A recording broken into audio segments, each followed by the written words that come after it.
Despite comments from the EPA to the contrary, representatives of the biofuels industry feel the Environmental Protection Agency has failed to keep promises made by the White House. I would just say promise and deal made. We expect a promise and deal to be kept. That's all we're asking. It's very simple. On Tuesday, the EPA released its proposed rule to reallocate biofuel blending requirements. The agency chose to use the 3-year average of lost demand rather than the actual number of gallons waived. The new calculation, based on Department of Energy data, is roughly 2/3 of what was promised by the White House during a meeting on October 4th. That's what we're asking the EPA to do. That's what we're asking President Trump to weigh back in with the EPA to make sure that they follow through with what we agreed to. The EPA says the reduction, about 600 million gallons, is meant to adjust for future refinery exemptions, not to make up for previous waivers.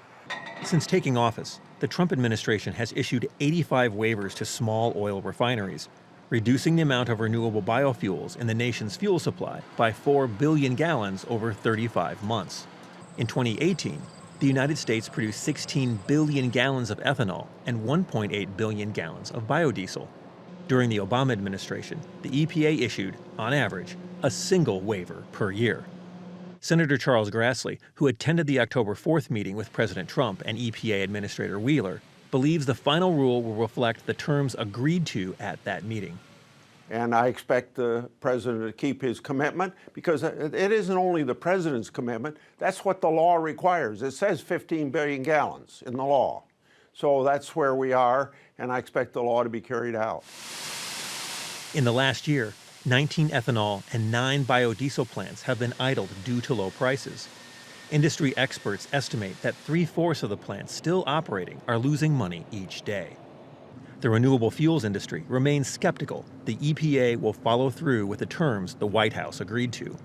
We can't even get the EPA to follow a court order to follow the law.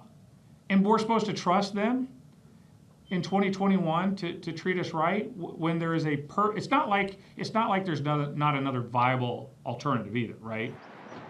The EPA is having a public hearing at the end of October, followed by a 30-day comment period. For Market to Market, I'm Peter Tubbs.